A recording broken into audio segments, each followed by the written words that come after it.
यत्तकलतक्तिधरस्वधाम्ना अन्याश्च हस्तचरणत्रगणत्वगादीन् प्राणान् नमो भगवते पुरुषाय तुभ्यम्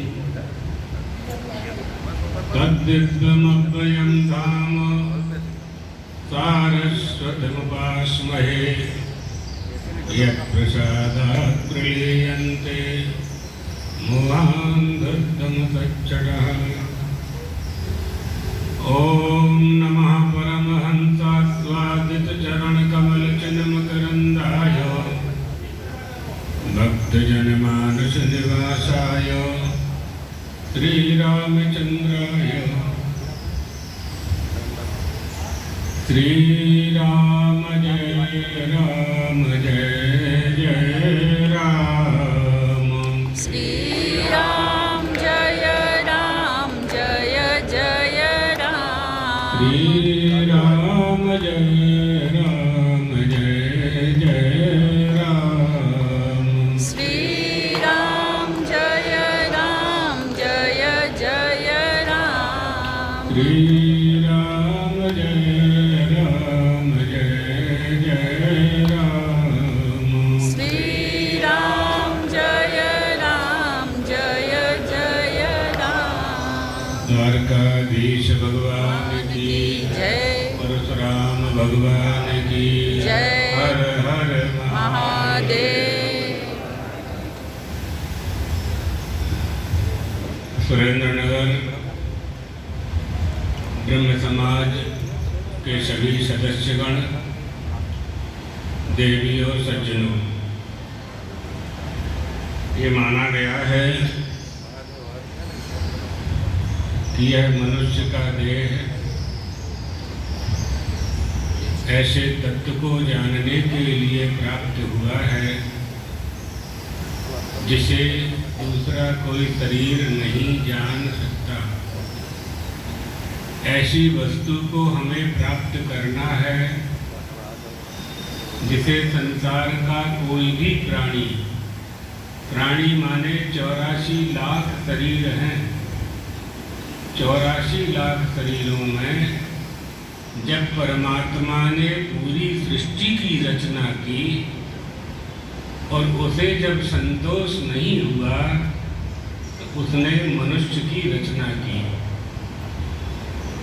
मानव देह की जब रचना की तो सृष्टिकर्ता माने ब्रह्मा जी अत्यंत प्रसन्न हुए कि मेरी रचना की कुशलता में सर्वश्रेष्ठ जीव की मैंने रचना की है जिसे मनुष्य के नाम से जाना जाएगा। सबसे पहली रचना उनकी मानवीय सृष्टि में थी मनु और शतरूपा। मनु महाराज के कारण ही हम लोग मनुष्य कहलाते हैं। और भी पारिभाषिक लक्षण दूसरे हैं, लेकिन मनु की संतान होने के कारण हम लोगों को मनुष्य कहा जाता है। सृष्ट्वा पुराणी विविधान्य जयात्म शक्त्या वृक्षां सरीसृप पशून् खगदंत मत्स्यान् तैस्तैरतुष्ट हृदयः पुरुषं विधाय ब्रह्मावलोकधिषणं मुदमाप देवा। सृष्टि में सबसे पहले जब रचना हुई तो उन्होंने पर्वत, पहाड़, नदी, निर्जर, झरना इन सब का निर्माण किया। स्थावर जंगम का निर्माण किया, पर्वतों का निर्माण किया, वृक्षों का निर्माण किया, वृक्षों की अनेक जातियों का परमात्मा ने निर्माण किया। अंगूर की बेला और करेले की बेला दोनों आपके सामने हैं। दोनों ही उसी की रचना है। अंगूर में मधुरता है, करेला में कड़वाहट है।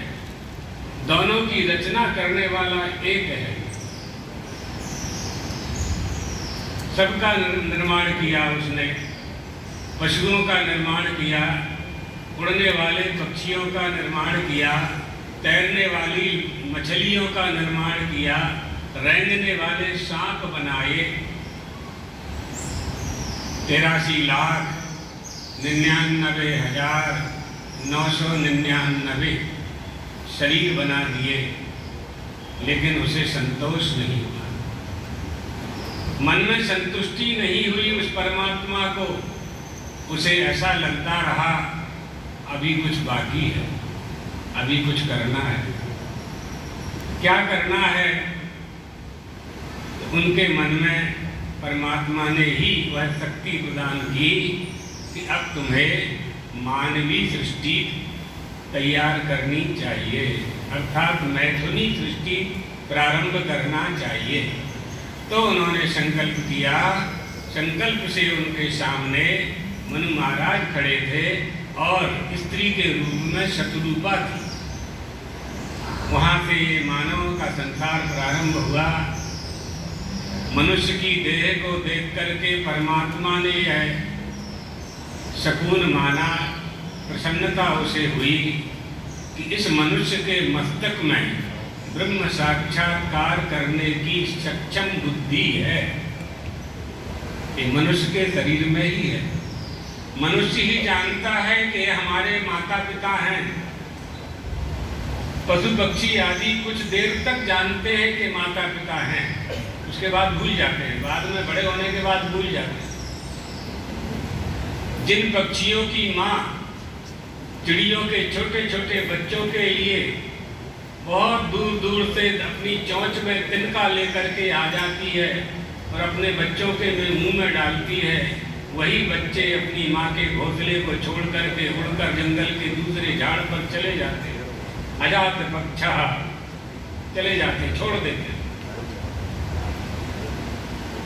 पशुओं में भी आपने देखा होगा, पशुशाला में जाएंगे, बड़े होने के बाद छोटे बछड़े भैंस का पाड़ा अपने माता पिता को भूल जाते। मनुष्य नहीं भूलता है।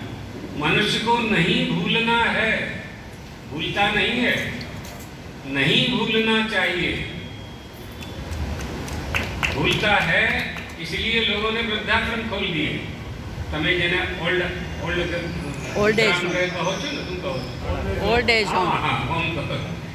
એની आवश्यकता શા માટે પડે છે? क्यों खोले हमने? क्या आवश्यकता थी इनको खोलने की? क्योंकि संतान ने अपने कर्तव्य को भुला दिया। तो जो समाज सेवी लोग हैं, उन्होंने ट्रस्ट बना करके या सरकार ने अनुदान दे करके ये परंपरा प्रारंभ की, जो हमारी संस्कृति नहीं है। हमारी संस्कृति क्या है? मातृ देवो भव, पितृ देवो भव, आचार्य देवो भव इति अनुशासती भगवती श्रुति मातृ देवत्वम प्रथमम अभिदधति। अरे मनुष्यों, माँ की सेवा करने वाले बनो, पिता की सेवा करने वाले बनो, गुरु की सेवा करने वाले बनो, आचार्य की सेवा करने वाले बनो। आचार्यवान पुरुषो वेदो, तो जानो मनुष्य जब अपने कर्तव्य का पालन नहीं करता है, जब कर्तव्य का पालन नहीं करता है, धर्म का पालन नहीं करता है, सदाचार का पालन नहीं करता है, तो दुखी होता है। जब दुखी होता है मनुष्य, जब दुखी होता है तो परमात्मा को यह मालूम होता है कि जिस संसार का निर्माण मैंने किया, उस संसार में जो उत्तम देह मनुष्य की मैंने जिनको दी, वो मनुष्य का शरीर धारण करने वाले मनुष्य भी मेरे रहते हुए दुखी हो रहे हैं। मेरे रहते हुए क्यों दुखी हो रहे हैं? क्योंकि मुझे पहचानते नहीं, मुझे जानना नहीं चाहते हैं, मुझ पर भरोसा नहीं करते हैं। हवाई जहाज पर यह मनुष्य भरोसा करता है, बैलगाड़ी पर भरोसा करता है, रेलगाड़ी पर भरोसा करता है, अपनी गाड़ी पर भरोसा करता है, रिश्तेदारों पर भरोसा करता है, परिवार पर भरोसा करता है, जो साथ नहीं देते उन सब पर भरोसा करता है। सब पर भरोसा करके देखा है लोगों ने। कोरोना के समय परीक्षा हो गई ना, તમે લોકો જોયા आपने 19 में શું થયું? कितने लोगों ने पर साथ दिया, कितने लोगों ने साथ दिया।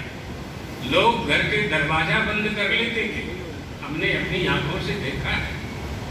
घर के दरवाजा बंद कर देते, कोई आना जाए, हमें कोरोना ना हो जाए। किसी ने साथ नहीं दिया। जो उपाय करना थे सरकार ने किए, वैद्यों ने किए, डॉक्टरों ने किए, समाज सेवी संस्थाओं ने कपड़ा पहन करके, मास्क लगा करके, जो बहुत ही उदार दिल वाले थे उन लोगों ने सहायता की। कोरोना को हमने भगाया। क्यों भगाया? क्यों आवश्यकता, क्या जरूरत थी कोरोना को भगाने की? क्योंकि कोरोना हमारा स्वरूप नहीं है, रोगी होना हमारा स्वरूप नहीं है, दुखी होना हमारा स्वरूप नहीं है। वयम स्वयं आनंद स्वरूपाः, हम ही आनंद स्वरूप हैं, परंतु आनंदस्य भोक्ता संजाता, आनंद के भोक्ता अपने को मान लिया, एक वस्तु को भोग मान ली, हम उसके भोक्ता बन गए। यही हमारे दुख का कारण है। हमने उसका विस्मरण कर दिया। संसार में न कोई विपत्ति है, न संसार में कोई संपत्ति है। परमात्मा को भूल जाना विपत्ति है और उसको याद रखना संपत्ति है। विविधो नैव विविधः, संविदो नैव संपदः, विविध स्मरणं विष्णोः, संपद नारायण स्मृति। कहो हनुमंत विपत प्रभु सोई, जब तब सुमरन भजन न होई। भगवान के भजन को छोड़ दिया, विपत्ति ने हमारे शरीर पर कब्जा कर लिया। काम, क्रोध, लोभ, मोह, मद, मत्सर, इन सब ने हम पर कब्जा कर लिया।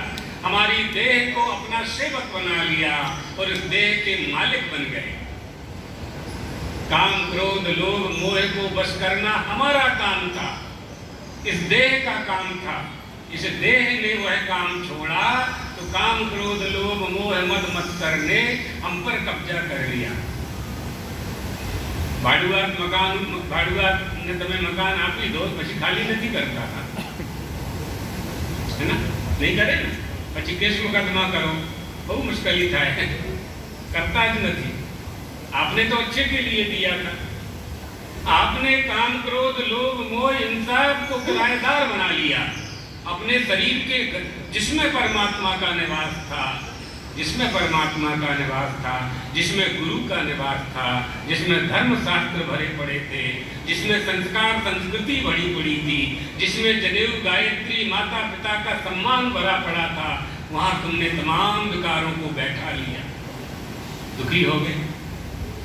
जब दुखी हो गए आप, तो जैसे माता पिता अपने संतान को दुखी नहीं देख पाते हैं, इसी तरह से वह परमात्मा भी अपनी सृष्टि में प्रजा को दुखी नहीं देख पाता, तो किसी न किसी रूप में आकर के अवतार लेता है।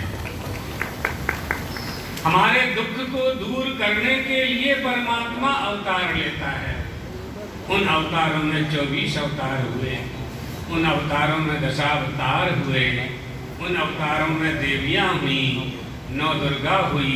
प्रथमं शैलपुत्री च, द्वितीयं ब्रह्मचारिणी, तृतीयं चंद्रघंटेति, कूष्मांडेति चतुर्थ। 10 महाविद्याओं का अवतार हुआ। काली, तारा, षोडशी, धूमावती, बगलामुखी, विमला, कमला का अवतार हुआ हमारे कल्याण के लिए। वो परमात्मा हम मनुष्यों के कल्याण के लिए मनुष्य बनकर के आया, मनुष्य के रूप में आया, दशरथ का पुत्र बनकर के आया। जगत का पिता होते हुए दशरथ को अपना पिता बना रहा है। किसके लिए? हमारे आपके लिए। जगत का पिता होते हुए वसुदेव देवकी को अपना पिता बना रहा है। मनुष्य बनकर के उस परमात्मा ने मनुष्य को क्या करना चाहिए वह करके दिखाया, करके दिखाया। उपदेश नहीं दिया, करके ही दिया। कैकेयी माँ ने कहा, श्री राम को बुला करके श्री राम ने पूछा अपनी माँ से, हमारे पिताजी दुखी क्यों हैं? उत्सव का समय है, मेरा कल राज्याभिषेक होने वाला है, ऐसा पिता ने आदेश दिया है। कैकेयी माँ ने कहा कि बेटा, तुम्हारे पिताजी के पास, महाराज दशरथ के पास मेरे 2 वरदान सुरक्षित थे। आज मुझे जरूरत पड़ी, मैंने वह मांग लिए, पिताजी दुखी हैं। इसमें दुखी होने की क्या बात है माँ? तो कैकेयी माँ ने कहा, इन वरदानों के साथ तुम्हारा संबंध है, इसलिए मेरा संबंध है। माँ, इसमें पिताजी की क्या आवश्यकता, आप ही बोल देती मुझको, बोलो क्या करना है। कैकेयी ने कहा, तापस वेश विशेष उदासी, 14 वर्ष राम वनवासी। 14 वर्ष के लिए श्री राम को वनवास जाना है। इतनी छोटी बात माँ, इसके लिए पिताजी को दुखी कर रही हो आप? मैं जाता हूँ। मात्र देवो भव करके दिखाया श्री राम सामने। रामायण पढ़ते हैं आप लोग, विद्वान लोग हो, ब्राह्मण हो, सब करके दिखाया। भगवान श्री कृष्ण ने गोपियों की इच्छा पूरी करने के लिए, यशोदा नंद बाबा की इच्छा पूरी करने के लिए, वसुदेव देवकी की इच्छा पूरी करने के लिए, यमुना जी की इच्छा पूरी करने के लिए अनेक हेतवास्तंती कृष्णचंद्र जन्मना। भगवान के अवतार का एक कारण नहीं होता, अनेक कारण होते, अनेक कारण होते। सबकी इच्छा पूर्ति करने के लिए, पूतना की इच्छा पूरी करने के लिए। पूतना के मन में आ गया था वामन भगवान को देख करके कि ऐसा बालक छोटा सा हमारा होता तो हम उसको स्तनपान कराते, हम दूध पिलाते। अपने पिता की यज्ञशाला में वामन भगवान को देखकर, बड़ा सुंदर स्वरूप था वामन भगवान का। आप लोगों ने भागवत जी में कथा श्रवण की होगी, भगवान का वामनावतार होता है। उसका नाम था रत्नमाला। उसके मन में इच्छा आ गई कि ऐसा मेरा बेटा होता तो मैं दूध पिलाता। भगवान ने कहा, देखो तुम दैत्य वंश में पैदा हुई हो तो हम तुम्हें माँ नहीं बना सकते। हम जब यदुवंश में अवतरित होंगे उस समय हम तुम्हारा दुग्धपान करेंगे। वही पूतना हुई है। और उसने भले ही छल किया, लेकिन भगवान तो अपने पक्ष में विचार करते हैं। और जहर लगा करके इस तन में कंस की आज्ञा पालन करने के लिए दुग्धपान कराया। भगवान ने दूध पी लिया और उसको उसका उद्धार किया पूतना का, और वह गति प्रदान की जो माँ को दी जाती है। जो पुत्र माँ को प्रदान करता है वह गति प्रदान कम्बा दयालुम शरणम प्रजेमः। भगवान के सिवाय कौन दयालु हो सकता है, कौन कृपालु हो सकता है? जीव मात्र का कल्याण करने के लिए भगवान का अवतार। उन्हीं अवतारों में एक अवतार हुआ भगवान परशुराम का। भगवान परशुराम का अवतार हुआ जिन्होंने जो पृथ्वी पर अत्याचार करते थे उनको उन्होंने शिक्षा दी। भगवान श्री राम के विवाह के बाद धनुष भंग होने पर, धनुष के टूटने पर, देवादिदेव महादेव का वह धनुष था, उनके बल को पहचानने के लिए, परीक्षा लेने के लिए भगवान परशुराम ने उपक्रम किया। श्री राम के प्रभाव को जाना और भगवान परशुराम महेंद्र पर्वत पर तपस्या करने के लिए चले गए। वहाँ भगवान दत्तात्रेय मिले। दत्तात्रेय भगवान से उन्होंने भगवती राजराजेश्वरी त्रिपुर सुंदरी की श्री विद्या की दीक्षा ली, पंचदशाक्षरी मंत्र प्राप्त किया और भगवान परशुराम ने उस मंत्र को सिद्ध किया। भगवती के मंत्र को उन्होंने सिद्ध किया। उन अवतारों में भगवान परशुराम का भी अवतार। भगवान परशुराम ब्राह्मण थे। ब्राह्मणों का ये कार्यक्रम है, सभी लोग आए हुए हैं, लेकिन ब्राह्मणों ने आयोजित किया है। ब्राह्मणों की भी थोड़ी बात कर देते हैं। सारे मनुष्यों में जितने भी प्राणी हैं, उन प्राणियों में मनुष्य श्रेष्ठ होता है। उन मनुष्यों में बुद्धिमान मनुष्य श्रेष्ठ होता है और बुद्धिमान मनुष्यों में ब्राह्मण श्रेष्ठ होता है। भूतानां प्राणिनः श्रेष्ठः प्राणिनां बुद्धिजीविनः बुद्धिमत्सु नरः श्रेष्ठः नरेषु ब्राह्मणः स्मृतः। ब्राह्मणेषु च विद्वांसो विद्वांसः कृतबुद्धयः कृतबुद्धिषु कर्तारौ कर्तषु ब्रह्मवेदिनः। हमारे धर्मशास्त्रों ने ब्राह्मणों को कहाँ स्थान दिया है? सबसे ऊपर।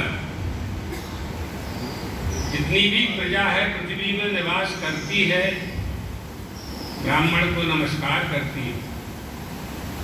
क्या कारण है? ब्राह्मण यह सम्मान क्यों प्राप्त करता है? क्योंकि ब्राह्मण तपस्वी होता है, ब्राह्मण प्रतीक्षावान होता है, ब्राह्मण में दम, श्रम, तितिक्षा, निग्रह होता है, षट संपत्ति उसके पास विद्यमान होती है। समो दमस्तपश्चैव शांतिरार्जवमेव च ज्ञान विज्ञानमास्तिक्यम ब्रह्म कर्म स्वभावजम। ये ब्राह्मण का स्वाभाविक कर्म है, ये ब्राह्मण का स्वाभाविक धर्म है। स्नान करना, संध्या करना, सूर्य भगवान को अर्घ देना, उपनयन को धारण करना, गायत्री की माला करना, संध्या वंदन करना। विप्रो वृक्षस्तश्च मूलं च संध्या। वेद पाठ करेंगे और संध्या नहीं करेंगे। ऐसा करने से क्या होगा? ब्राह्मणत्व नहीं रहेगा। एक ब्राह्मण देवता के घर में हम गए, वहां पूरे घर में गायत्री मंत्र का पाठ हो रहा था। निषेध है, सार्वजनिक रूप से गायत्री मंत्र का उद्घोष करना निषिद्ध है, नहीं करना चाहिए। ब्राह्मण भी हो गए हो यदि, वो ब्राह्मण का यज्ञोपवीत नहीं हुआ है, संध्या वंदन गायत्री नहीं करता, उसको भी गायत्री मंत्र का जाप करने का अधिकार नहीं है। इसलिए जो लोग ब्राह्मण नहीं हैं और वो जो कहते हैं कि गायत्री का अधिकार केवल ब्राह्मण को ही क्यों है, उनके लिए यह उत्तर है कि जो यज्ञोपवीत नहीं धारण करते हैं और जो सूर्य को अर्घ नहीं देते हैं, जो संध्या वंदन नहीं करते हैं, जिनका जनेऊ नहीं होता है, उनको भी गायत्री का अधिकार नहीं है। दूसरों की तो बात ही नहीं है। इसलिए ब्राह्मण जो यज्ञोपवीत धारक होगा, संध्या वंदन गायत्री करेगा, उसी को गायत्री मंत्र का जाप करने का अधिकार है। अब हर वस्तु में क्यों नहीं चलता? शा माटे नथी कही सकूं छू, लोको बहु कृष्ण उभा करे छे। ऐसा विधान क्यों किया गया है? स्त्रियां कहती हैं हम भी गायत्री मंत्र का पाठ करेंगे, बिना जनेऊ पहनने वाले कहते हैं वो भी हम भी गायत्री मंत्र का पाठ करेंगे। करो, कुछ मिलने वाला नहीं है, कुछ मिलने वाला नहीं कहीं। क्यों? क्योंकि गायत्री मंत्र से कुछ प्राप्त होता है, ये कहाँ लिखा है? ये वेदों में लिखा है। जहां ये बात कही गई है कि गायत्री मंत्र से गायत्री माता प्रसन्न होती हैं, वो ब्राह्मण में शक्ति का संचार होता है, या गायत्री मंत्र जप करने वाले में शक्ति का संचार होता है, जहां ये बात लिखी गई है वहां भी ये वहीं यह लिखा हुआ है कि बिना उपनयन वाले ब्राह्मण को, क्षत्रिय को, वैश्य को गायत्री मंत्र का जाप करने का अधिकार नहीं है। आप कहेंगे हम नहीं मानते। नहीं, आप मानते हो, आप मानते हो। इस बात को न मानो ये अलग बात है, बाकी सब कुछ तो मानते हो। आपका बालक स्कूल जाता है पढ़ने के लिए और वहाँ मैथ में पढ़ करके आता है कि 10 और 10 20 होते हैं, 10 और 10 20 होते हैं, 10 10 20 होते हैं। कोई माता पिता गया स्कूल में, कोई पेरेंट्स गया कि आपने हमारे बालक को क्यों 10 और 10 20 पढ़ाया? आज तक किसी ने जाकर के बहस की, शिकायत की, फरियाद करी नहीं करी। मैंने ख्याल की फर्स्ट से लेकर के प्राइमरी से लेकर के कॉलेज तक पढ़ कर के निकल गया, ग्रेजुएशन हो गया, लेकिन किसी माता पिता ने टीचर अध्यापक प्रिंसिपल से जाकर के शिकायत नहीं की कि आपने 10 और 10 20 क्यों पढ़ाया। तो आपने पढ़ाई हुई बात, वो अध्यापक गुरु है। और कहाँ से उसने पढ़ाया? मैथ के पुस्तक से पढ़ाया। तो आपने मैथ की पुस्तक की बात भी स्वीकार की और उस स्कूल के अध्यापक रूपी गुरु की बात भी स्वीकार की, आपके बालक ने भी स्वीकार की और आपने भी स्वीकार की। हर जगह आप नियम का पालन करते हैं। केवल गायत्री मंत्र में मनमाना करेंगे, ये भी तो नहीं चलते, ऐसा नहीं चलेगा। सड़क पर बैठ गए और स्वाहा स्वाहा करने लगे, मोजा पहन करके, जूता पहन करके, ये भी यज्ञ नहीं था।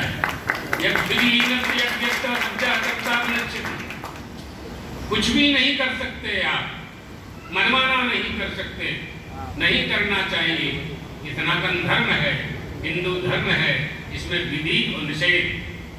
ये करो, ये मत करो, ये बोलो, ये मत बोलो, ये भोजन करो, ये भोजन मत करो, यही हिंदू है।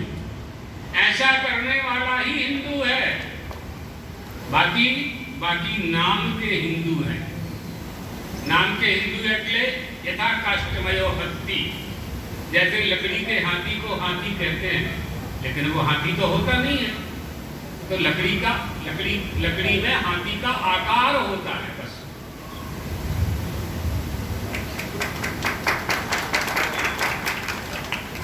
इसलिए हिंदुओं में हिंदुत्व आना चाहिए। ब्राह्मण, क्षत्रिय, वैश्य, शूद्र, मनुष्य मात्र में। बहुत लोग कहते हैं हम किसी धर्म को नहीं मानते, हूँ तो मानव धर्म मानू छू। तो मानव धर्म की शिक्षा तुम्हें कौन देगा? मनुष्य को क्या करना चाहिए, क्या नहीं करना चाहिए, ये कौन बताएगा? बताने वाला तो कोई होगा ना। जो बताने वाला होगा उसका कोई आधार होगा, अर्थात उसके पास कोई ना कोई धार्मिक ग्रंथ होगा। जैसे मुस्लिम समाज वाले कुरान का आश्रय लेकर के अपनी पूजा पद्धति, उपासना पद्धति करते हैं, नमाज आदि पढ़ते हैं। ईसाई बाइबल का आश्रय लेकर के अपनी पूजा पद्धति करते हैं। सरदार पंजाबी लोग गुरु ग्रंथ साहब का आधार लेकर के अपनी पूजा पाठ आराधना करते हैं, गुरु नानक देव जी के उपदेश को मानते हैं। इसी तरह से हिंदुओं के लिए क्या है? हिंदुओं के लिए वेद शास्त्र ही प्रमाण है। श्रुति स्मृति सदाचारः स्वस्य च प्रियमात्मनः एतत् चतुर्विधं प्राहु साक्षात् धर्मस्य लक्षणम्। श्रुति माने वेद, वेद ही हमारे लिए प्रमाण है। वेदों ने जो कहा है वही हमें करना है। का वेदों का ज्ञान हमें नहीं होता है, वेदों का अर्थ हम नहीं जानते हैं, इसलिए सनातनीय परंपरा में गुरु की परंपरा प्रारंभ हुई, आचार्यों की परंपरा प्रारंभ हुई, शंकराचार्यों की परंपरा प्रारंभ हुई। और ये तुम्हारे लिए सौभाग्य की बात है कि शंकराचार्य की परंपरा में ब्राह्मण ही दंडी सन्यासी होता है और दंडी सन्यासी ही शंकराचार्य होता है। ये गौरव ब्राह्मणों को दिया है धर्मशास्त्रों ने, हमारे ऋषियों ने, महर्षियों ने। हमारी आचार्य परंपरा में सनातन धर्म की रक्षा में शंकराचार्य हुए, वल्लभाचार्य जी हुए, निम्बार्काचार्य हुए, मध्वाचार्य जी हुए, रामानुजाचार्य जी हुए, रामानंदाचार्य जी हुए। इन सब आचार्यों ने सनातन धर्म का उत्थान का काम किया। भ्रमण करके समाज दिग्भ्रमित हो रही थी। भगवान आद्य शंकराचार्य का अवतार कब हुआ? जब बौद्धों ने कह दिया था वेदाः अप्रमाणम, वेद प्रमाण नहीं है। तब आज से 2500 वर्ष पहले केरल के कालटी नगर में भगवत पादाद्य शंकर ने अवतार लेकर के अपनी 32 वर्ष की अल्पायु में भ्रमण करते हुए शास्त्र के बल पर, शास्त्रार्थ के बल पर 72 मतों का खंडन किया। 72 मतों का खंडन किया और विधर्मियों की दीवार को गिरा करके अद्वैत वेदांत मत सिद्धांत का बहुत बड़ा किला खड़ा कर दिया।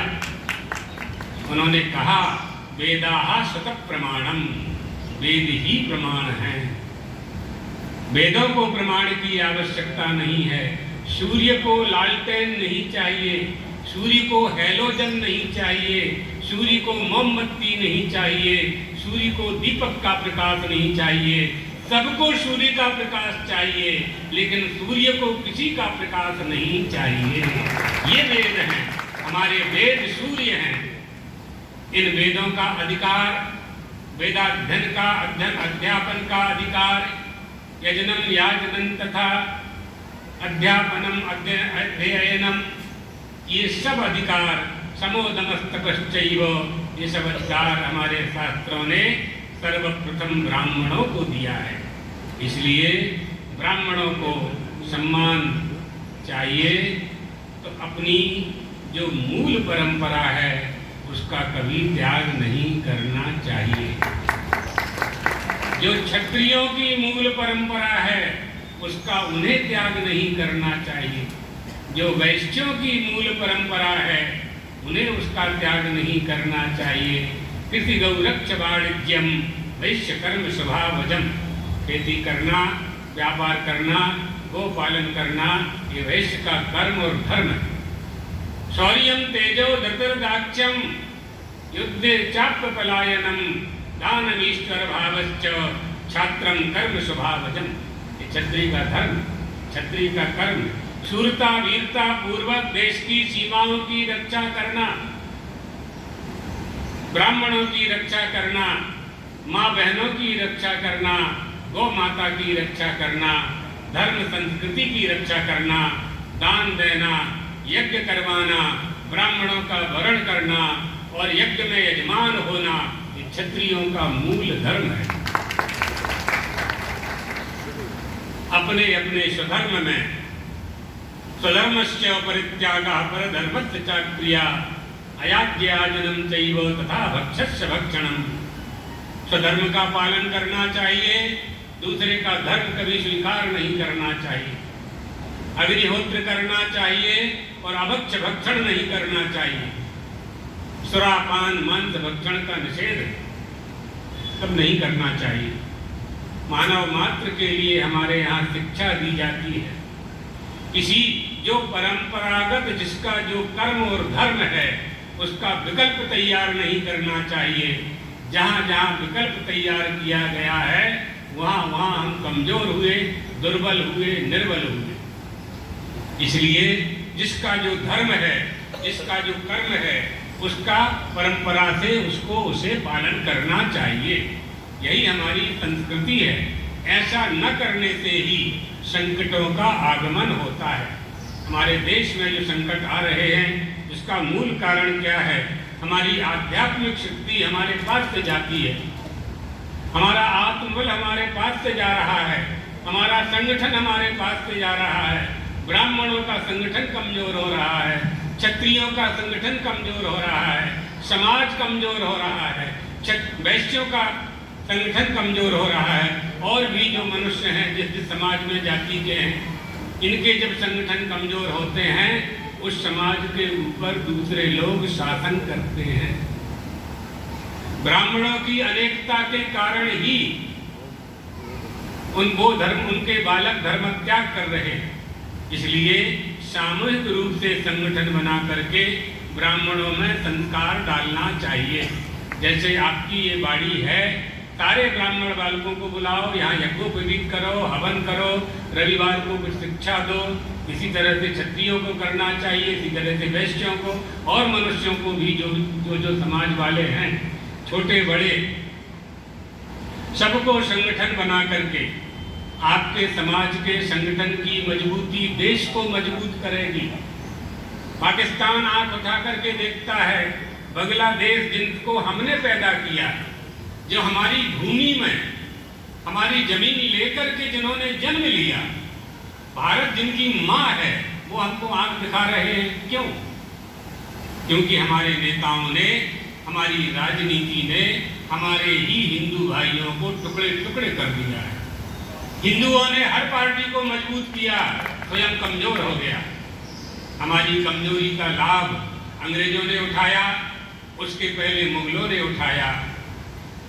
आज भारत में 78 साल से हम स्वतंत्र हुए हैं, लेकिन हमारी यह स्वतंत्रता स्थायी रूप से बनी रहे, इसलिए हमें आध्यात्मिक शक्ति प्राप्त करना चाहिए।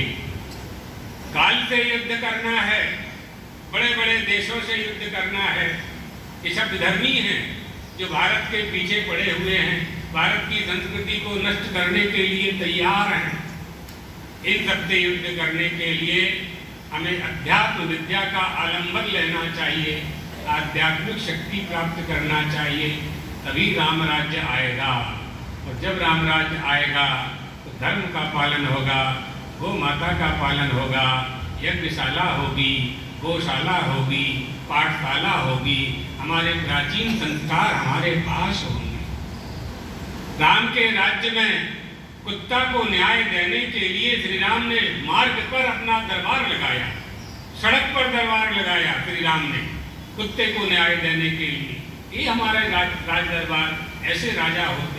हमारे देश का राजा धार्मिक होना चाहिए, धर्म का पालन करने वाला होना चाहिए, क्योंकि यथा राजा तथा प्रजा राजानम अनुवर्तन्ते, यथा राजा तथा प्रजा।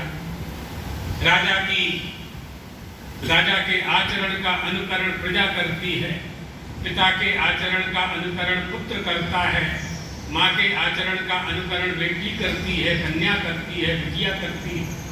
हमारा राजा धार्मिक होना चाहिए, हमारा पिता सदाचारी होना चाहिए, हमारी माँ सन्मार्ग पर चलाने वाली होनी चाहिए। ऐसा भारतीय संस्कृति, ये भारत की संस्कृति है हमारी।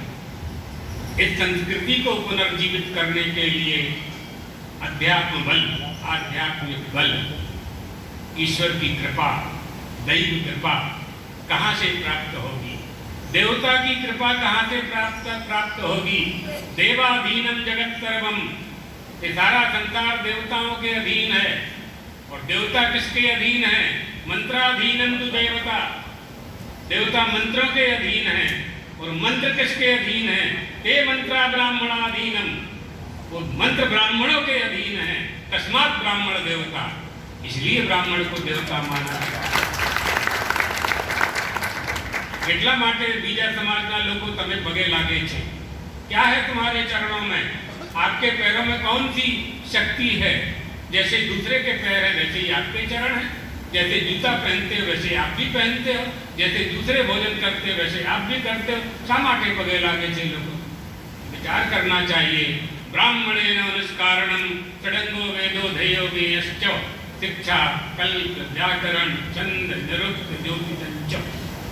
ब्राह्मणों को बिना प्रयोजन के, बिना स्वार्थ के, बिना लोभ के, बिना दक्षिणाध्याय किए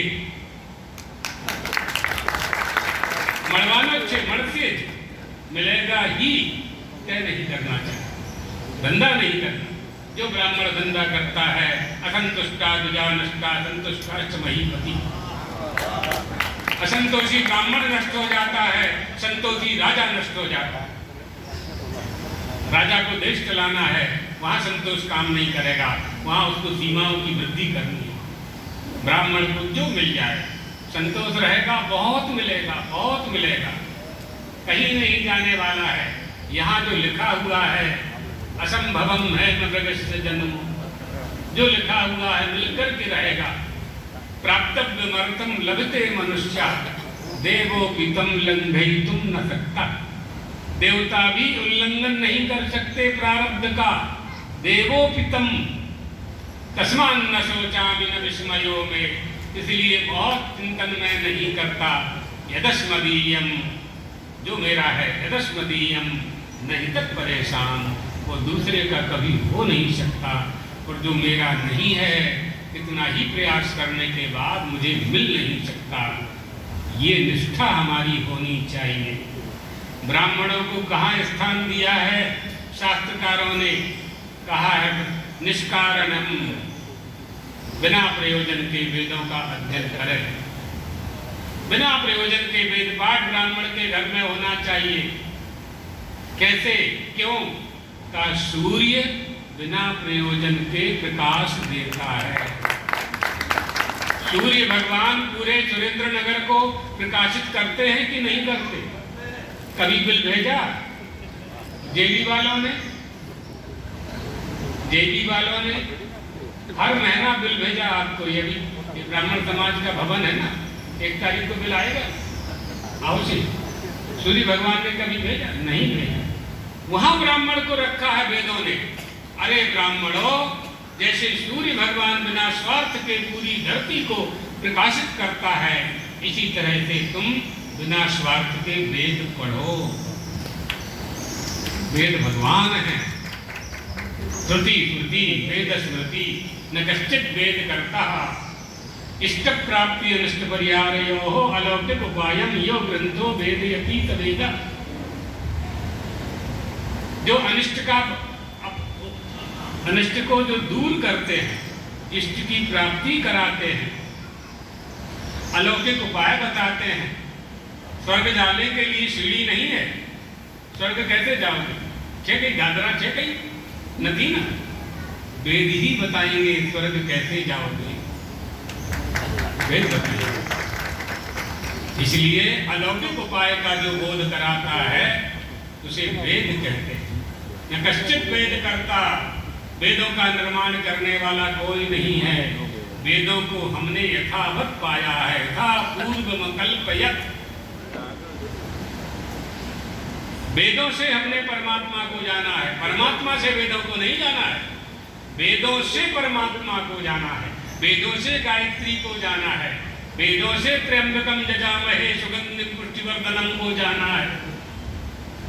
वेदों से सूर्य पूजा पंचदेवोपासना का बोध हो, वेदों से यज्ञ आदि को जाना है हमने। इसलिए वेदों की रक्षा करना चाहिए। प्रत्येक भारतीय नाम कर्तव्यमस्ति, प्रत्येक भारतीय का कर्तव्य है। संस्कृत की रक्षा हो, संस्कृति की रक्षा हो, वेदों की रक्षा हो, वेदों से जो प्राप्त होने वाला अलौकिक उपाय है। वेदों से क्या प्राप्त करना है? संसार में जो वस्तु कहीं प्राप्त ना हो वो वेदों से प्राप्त हो। जो वस्तु बाजार से न मिले, जो वस्तु दुकान से न मिले, मकान से न मिले, परिश्रम से न मिले, नौकरी से न मिले, माता पिता से न मिले, संसार के रिश्तेदारों से जो वस्तु प्राप्त ना हो, वह हम वेदों से प्राप्त करते हैं। उसका नाम है आत्मज्ञान। हम आपसे कहें कि सुरेंद्र नगर से बाजार से 100 रुपए की गुलाब के फूल की माला ला दो, तो आप ला दोगे? हम कहें कि 100 रुपये का गुड़ ला दो करियाने की दुकान से, आप 100 रुपये का गुड़ ला दोगे? हम कहें कि 100 रुपये का भगवान ला दो, मरते सुरेंद्र नगर में नहीं मिलेगा, हम जानते हैं। आप बोलो चाहे ना बोलो, नहीं मिलता, नहीं ला सकते आप। क्योंकि जिस किराने की दुकान से आप भगवान मांगोगे वो तो खुद ही दुखी है बिना भगवान के, है ना? कहाँ से भगवान देगा तुमको? गुड़ तेल दे देगा, भगवान कहाँ से देगा? तो भगवान कहाँ मिलेगा? ये वेद बताएंगे, ये गुरु बताएगा, ये शास्त्र बताएंगे, हमारी परंपरा से ये प्राप्त। इसलिए इस परंपरा को जीवित रखने का उत्तरदायित्व सर्वप्रथम ब्राह्मणों को दिया गया, उसके बाद क्षत्रियों को दिया गया, वैश्यों को दिया गया और शूद्रों को दिया गया।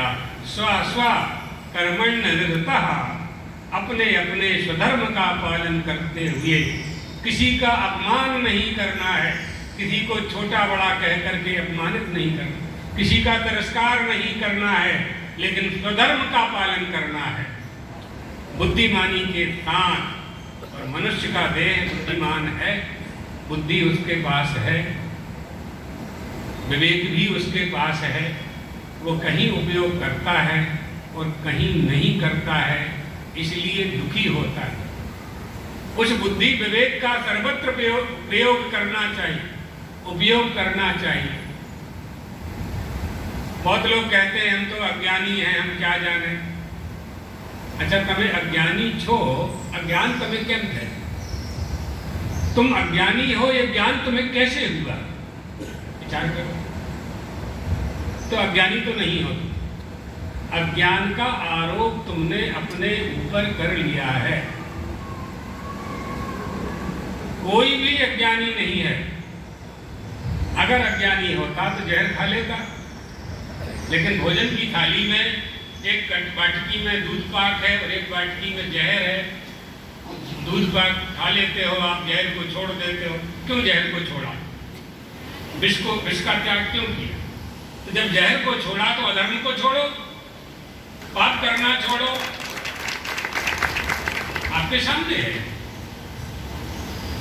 शिष्य गया गुरु के पास, गुरुदेव संसार सागर में आ गया हूं, संसार सागर से पार कैसे हो सकता?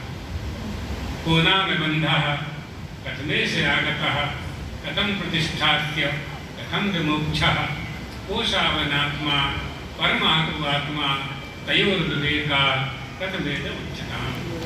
गुरुदेव बताइए, बंधन क्या है, मोक्ष क्या है, आत्मा क्या है, अनात्मा क्या है, पाप क्या है, पुण्य क्या है, धर्म क्या है, अधर्म क्या है? ये जिज्ञासा लेकर के जब कोई गुरु के पास जाता है, तब गुरु उसको अधिकारी समझ करके ज्ञान प्रदान करता है। भूख होना चाहिए, प्यास होना चाहिए। प्यासा व्यक्ति पानी की परख खोज लेता है, पानी कहाँ मिलेगा। प्यास लगनी चाहिए, अंदर जिज्ञासा होनी चाहिए। जिसके घर में आग लगी है वो पानी खोजता है, फायर ब्रिगेड वाले को बुलाता है, बाल्टी डोल के पानी डालता है, आग को ठंडा करता है। इसी तरह से ज्ञान को प्राप्त करने की आग जब अंतःकरण में लगती है तो विद्या का जल प्राप्त होता है। विद्या का जल प्राप्त होता है। जल प्राप्त करने का स्थान शास्त्र और गुरु है। अनेक संशयोच्छेदी परोक्षार्थश्च दर्शकम सर्वस्य लोचनम शास्त्रम यस्य नास्त्यन्तेन सः। संशयों का उच्छेद करने वाला एकमात्र शास्त्र है, दूसरा कोई उपाय किसी के पास नहीं। रस्सी को सांप समझ लिया, डोरी को सांप समझ लिया आपने, ये भ्रम कैसे दूर होगा? सांप तो वहां है नहीं। मंदांधकार के कारण, सूर्य का प्रकाश न होने के कारण, लालटेन दिया बत्ती न होने के कारण बालक को ऐसा लगता है कि अयं सर्पः, यहाँ सांप है। इस अज्ञान का नाश कब होगा? रोने लगता है बालक, माँ आती है, बेटा क्या हुआ? माँ सांप है। माँ प्रकाश कर देती है, दिया जला देती है। नहीं बेटा, सांप नहीं है, ये तो डोरी है, रज्जु है। नायम सर्पः, सर्प नहीं है। मार्गे गच्छन् रज्जुं सर्पबुद्ध्या दृष्ट्या कश्चित् विवेकी तस्य भयस्य निराकरणाय अन्यः कश्चित् तं बोधयति। नायं सर्पः रज्जुरियम्। सांप नहीं है, डोरी है, रस्सी है, रज्जु। उसका भय दूर हो जाता है। भय को दूर करने के लिए लाठी बंदूक तलवार की आवश्यकता नहीं पड़ी।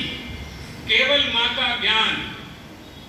माँ ने प्रकाश दिखाया, अंधकार गया, और जैसे ही अंधकार गया तो वस्तु के मूल स्वरूप का दर्शन इन आंखों को हो गया। इसी का नाम ज्ञान है। और जिस माँ ने अपने बेटे से कहा, बेटा नायम सर्पः, प्रकाश करके दिखाया, उस माँ का नाम ब्रह्म विद्या है। वो ब्रह्म विद्या का उत्पत्ति स्थल भारत देश है। भारताजिरे, भारत का आंगन है। यहाँ से वह ब्रह्म विद्या प्रकट होती है और पूरे विश्व को प्रकाशित करती है। पूरे विश्व के लोग भारत की ब्रह्म विद्या को, भारत के ज्ञान को जानने का प्रयास करते हैं। विदेशी लोग जानने का प्रयास करते हैं। प्रयागराज में कुंभ के मेला में मौनी अमावस्या को कड़कड़ाती ठंड में दिसंबर में रात को 4 बजे 3 बजे ये हिंदू लोग क्यों गंगा जी में नाक बंद करके डुबकी लगाते हैं? रिसर्च हो रहा है, शोध हो रहा है, क्यों प्रयोजन से? ये सनातन धर्म है। हमारी पुण्य तोया नदियां जहां पुण्य जनकता प्राप्त होती है, यदा मनुष्य प्रचलन्ति गंगाम, गंगा में स्नान करने के लिए मनुष्य जब घर से निकलता है तो उसके पाप रोने लगते हैं, विलाप करते हैं। अरे मनुष्य, तू पहले हमें जन्म देता है, माने पाप करता है, फिर हमें मारने के लिए गंगा में स्नान करता है। ये सनातन धर्म है। सनातन धर्म में सनातन धर्म की भी तुलना नहीं है। दूसरा विश्व में कोई धर्म ही नहीं है। एकमात्र धर्म के नाम से जाने वाला अगर कोई है तो उसका नाम सनातन धर्म है। बाकी सब मजहब हैं, संप्रदाय हैं, रिलीजन हैं, पूजा पद्धति अनेक प्रकार की है। तदाराधने नेक मार्गान विचित्रान विधायाति मार्गेण केनापि अंतम। उपासना की पद्धतियां बहुत अलग अलग हैं, अनेक मार्ग हैं, है ना। इसी को पुष्पदंत कहते हैं महिमन स्तोत्र में, त्रयी सांख्यम योगः पशुपतिमतं वैष्णवमिति प्रभिन्ने प्रस्थाने परमिदमदः पथ्यमिति च रुचीनां वैचित्र्या रुजुकुटिलनानापथजुषा नृणामेको गम्यस्त्वमसि पयसामर्णव इव। जितने भी हमारे दर्शन हैं, सांख्य योग, उत्तर मीमांसा, पूर्व मीमांसा, जितने भी दर्शन हैं, वैभाषिक इत्यादि जितने भी दर्शन हैं, सब किसी की भी आप आराधना करो, किसी की भी आराधना करो, अंत में महादेव ही उस आराधना का फल देने वाले हैं।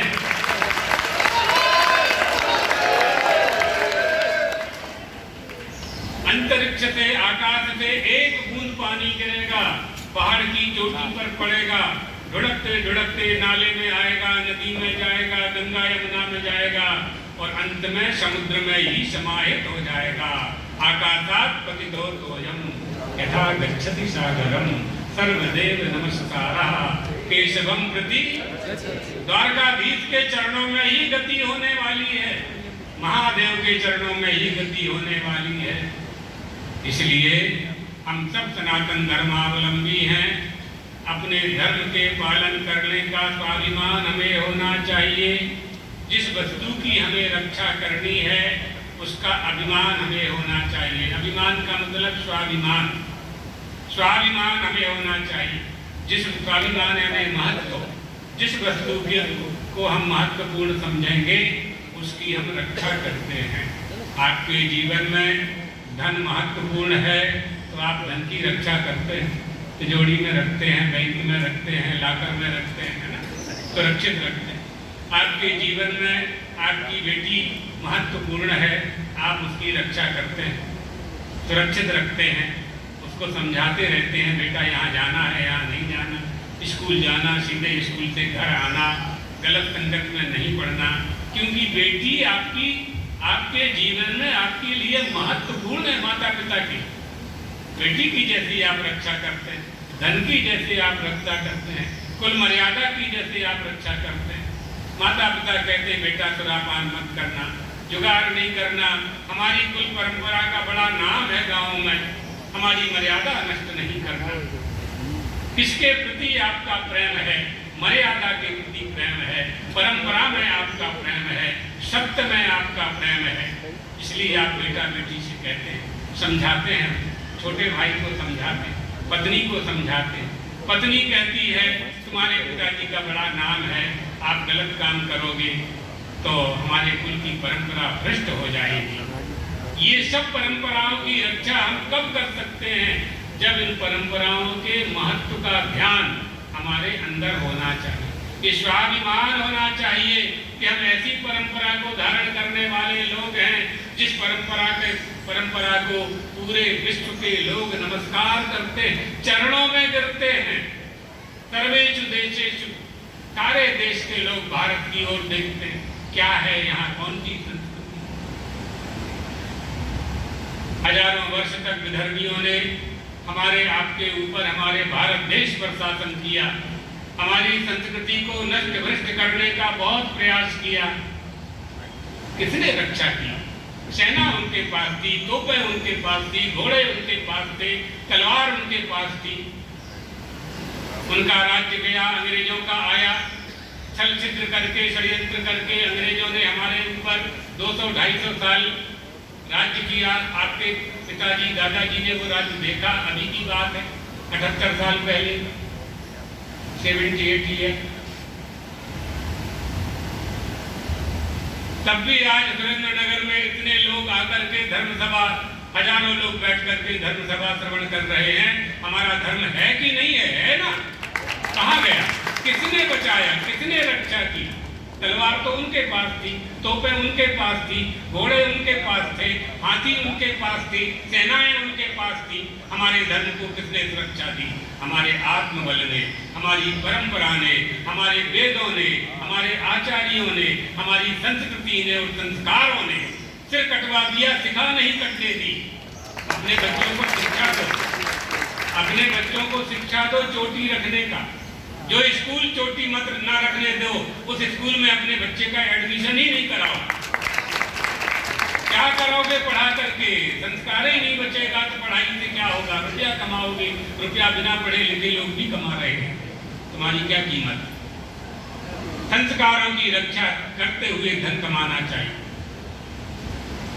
जो स्कूल वाले हाथ का धागा निकलवा दें, जनेऊ निकलवा दें, चोटी निकलवा दें, चांदला न करने दें, ऐसे स्कूल में अपने बच्चों को प्रवेश ही मत कराओ, एडमिशन ही नहीं कराओ।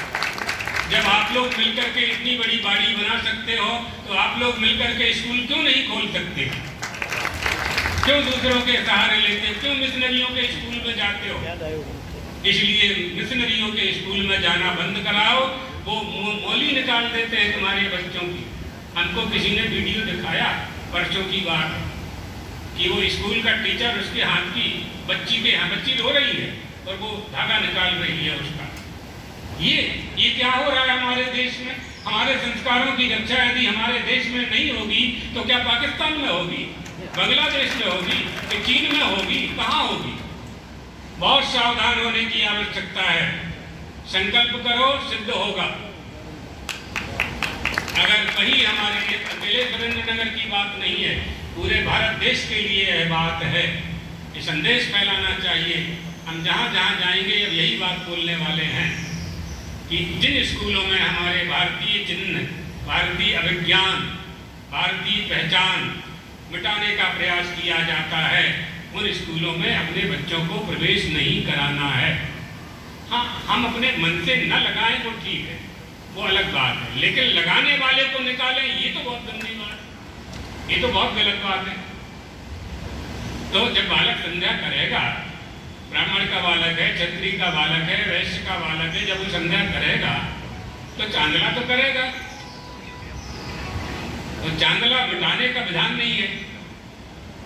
ये जो भस्मी लगी है इसको मिटाने का विधान नहीं है। स्नान के पहले नहीं बना सकते। ब्राह्मण लोगों से पूछ लो आप, कि टीका करेंगे, रोली का कुंकू लगाएंगे, मिटा नहीं सकते, अपने आप मिट जाएगी टीका।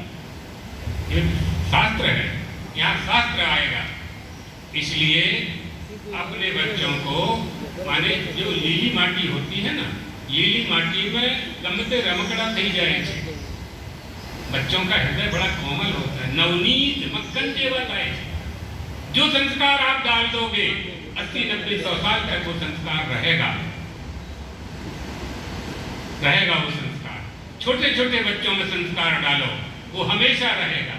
मट्टी कड़ी हो जाएगी फिर उसमें कोई भी खिलौना नहीं बन सकता, कोई रमकड़ा नहीं बन सकता। जब बड़े हो जाएंगे आपके बच्चे बिगड़ जाएंगे, संस्कारहीन हो जाएंगे, फिर सुधारने के लिए आप पुलिस के पास जाओगे, बड़ों के पास जाओगे, पंचायत करोगे, समझाओगे, उनको मानना ही नहीं, माता पिता को छोड़ करके। दूसरा फ्लैट बीजा फ्लैट में जाए छे बच्चे, हम अब आपके साथ नहीं रहना। क्यों? माँ सवेरे से आरती करने लगती है, जय जगदीश हरे। हमने पूछा बेटा बहू क्यों चले गए? उसी मकान में हम ठहरे थे। बेटा बहू क्यों चले गए? तो दादी के कारण चले गए। क्या हुआ? दादी 5 बजे से घंटी बजाने लगती है, तो उन्होंने बीजा दूसरा ले लिया मकान, वहां जाके रहते हैं। होली दिवाली आते हैं, हम कहाँ जा रहे हैं? कहाँ जा रहे हैं? ये परिवार एक साथ होता है, एक साथ भजन करते हैं, एक साथ कीर्तन करते हैं, 10-20 मिनट सत्संग करते हैं, परिवार के लोग बेटा कहीं एक साथ भोजन करते हैं बैठ करके। और उसका क्या आनंद है, सोच सकते हैं क्या? वो कहीं मिल सकता है रेस्टोरेंट में, होटल में? नहीं मिल सकता। हमारी बहुत छोटी छोटी बात है जिनसे हमारा धर्म का संबंध है। हमारे उपनिषद, हमारे गीता, हमारे रामायण हमारे जीवन यापन की पद्धति का उपदेश देते हैं। इसलिए हमें उन मार्ग पर चलना है, उस मार्ग पर चलना है और वह काम करना है जो मनुष्य के अतिरिक्त कोई प्राणी नहीं कर सकता। यही हमारी विशेषता है। धर्मो हितेशो किमधिको विशेषो धर्मेण हीनः पशुभिः समानः। धर्म का पालन करना चाहिए, उपनिषदों का यही आदेश है। हमारे प्रत्येक शरीर के अंग से धर्म का पालन होना चाहिए। हमारे पैर सन्मार्ग पर चलें, हमारे हाथ दान देते रहें, गरीबों की सेवा करते रहें, हमारे नेत्र परमात्मा का दर्शन करते रहें, हमारी कर्णेंद्रिय श्रीमद् भागवत की, रामायण जी की, देवी भागवत की, शिव पुराण की कथा श्रवण करती रहे। ऐसी मंगल कामना करते हुए अपना जीवन व्यतीत करना चाहिए। सुरेंद्रनगर धार्मिक नगरी है, अच्छे लोग, पूरा नगर में धार्मिकता यहाँ विद्यमान है। हमारे गुरुजी और उनके गुरुजी अभिनव सच्चिदानंद तीर्थ जी महाराज ने भी एक ब्राह्मण समाज का भवन था, उसका उद्घाटन किया। यह था का दूसरा एक और है ना, एक और है ब्रह्मलीन गुरुजी, हमारी तीसरी पीढ़ी, हमारे गुरुजी के गुरुजी ने उसका उद्घाटन किया था। ये भी ब्राह्मण समाज का भवन है। तो आप लोगों ने अच्छा कार्यक्रम में तैयार किया। बहुत दिनों से बात चल रही थी। ब्राह्मण समाज के अध्यक्ष मंत्री कई बार हमारे पास आए, आप लोगों ने बताया भी। समय की अनुकूलता नहीं हो पा रही थी, ये समय अनुकूल हुआ तो आ जाना हुआ। आप लोगों के बीच में आकर अच्छी अनुभूति हुई है। इसी तरह से आप सब अपने स्वधर्म का पालन करते हुए जीवन व्यतीत करें, ब्राह्मणत्व को सिद्ध करें, ब्राह्मण होने के धर्म को सिद्ध करें। जो ब्राह्मण नहीं हैं और वो यहाँ आए हैं, उनको मनुष्य धर्म, मानव धर्म, उनका भी कोई ना कोई निश्चित रूप से धर्म और कर्म निश्चित है, वो उन्हें करना चाहिए। हमारी वैदिक संस्कृति सबके कल्याण की कामना करती है। फल प्रदान करने में हमारे यहाँ कंजूसी नहीं, कंजूसी नहीं। धर्म का फल सभी को मिलता है, चाहे छोटा हो, चाहे बड़ा हो, चाहे गरीब हो, चाहे अमीर हो, चाहे किसी जाति का हो, किसी भी जाति का हो, सभी को धर्म का पालन करने से फल प्राप्त होगा। धर्म के फल में कोई चोरी नहीं हो सकती। धर्म, इसलिए गलती कहाँ हो जाती है कि मनुष्य धर्म का फल तो चाहता है, धर्म करना नहीं चाहता, और पाप का फल नहीं चाहता और पाप करता है। आया समझ में? धर्मस्य फलमिच्छन्ति धर्मं नेच्छन्ति मानवः फलं पापस्य नेच्छन्ति पापं कुर्वन्ति यत्नतः। धर्म का फल नहीं, धर्म का फल चाहता है और धर्म नहीं करना चाहता, और पाप का फल नहीं चाहता और चोरी से पाप करता है। इस प्रवृत्ति को रोकना पड़ेगा। ये आदत, ये स्वभाव, इससे मुक्त हुए बिना हम धर्म का पालन नहीं कर सकते। सुख चाहिए ना, सभी लोग सुखी होना चाहते। आप लोगों के बीच में बहुत मतभेद होते हैं, मनभेद होते हैं, लेकिन एक बात में सब एक है कि सुख सभी को चाहिए, कोई दुखी नहीं होना चाहता। तो सुख कैसे मिलेगा? अंतिम वाक्य हमारे प्रवचन का अंतिम वाक्य है, सुखश्च मूलम धर्मः। सुख का जो मूल है वो धर्म है।